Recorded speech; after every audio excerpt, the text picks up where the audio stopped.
Welcome back to another episode. In this episode, we'll be looking at my past failures, trying to learn and understand why I'm such a bad engineer. Let's look. So this one I did pretty well. This one, the leaderboard's pretty aggressive. It looks like they did it in a single chip, but I could not find a solution online. If anyone can link me to either a YouTube video or a screenshot where you can get the cost down really low, I'd be interested in checking that out. Infrared sensor. Now this one's really bad. I'm way off the charts in terms of power use and production costs. So let's check this one out. Let's clone the design and open this up. So again, if we look at SHENZHEN IO Solutions Part 1 by Sebusol, he's got a better design. So let's take a look at what he did. So he has the same circuit here, connected to this pin and this pin. But in the code, what he's doing is he's moving it into the accumulator and then subtracting. He's doing the math that I'm doing over here in this area. So he's subtracting 19. He's checking if it's greater than 0. And if it is, then he's moving 100 into X1. Otherwise, he's moving 0 into X1, and then he's sleeping. So now this guy basically is 100 or a 0, depending on the sensor, which is basically what you want to do because you're looking for 20 or above 20.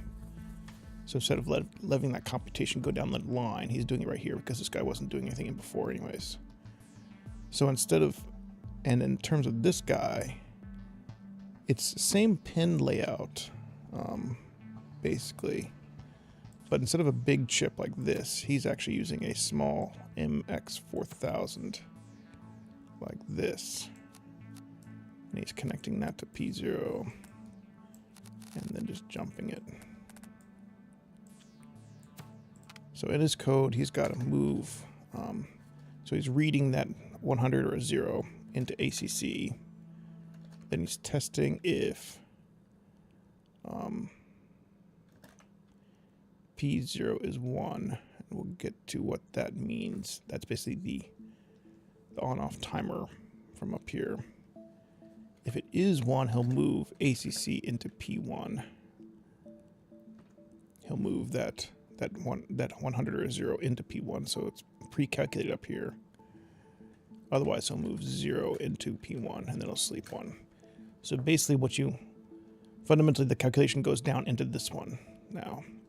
And basically he's looking for a 1 coming out of P, coming into P0. All right, so this one, instead of this complicated circuit board, instead of this guy, what he's done is he's replaced this with a MX4000. So again, a smaller version. And then he's running the jumpers. Same thing here. He's running that. He's running P1 into this P0, which is fine. He's running this here, running that here, and then running this into P0. All right, so similar layout to what I had before, but way simpler code. So the code he was doing is he's got two labels, X and Y. For the X, he's testing if P0 is X0. And then if it's not, so P0 is the RTC. What is RTC? That's connected to the clock module.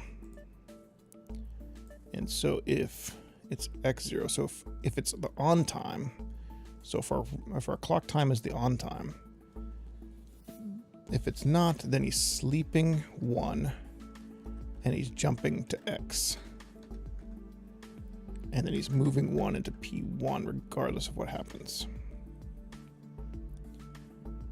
So basically, so while it's off, he's gonna tight loop right here to these lines. And as soon as P0 is equal to X0, now he's on. He's moving P1. He's moving 1 into P1. So 1 flows down here, which triggers this code that we saw before. Now he's got a Y label. Now he's testing if P0 is X1.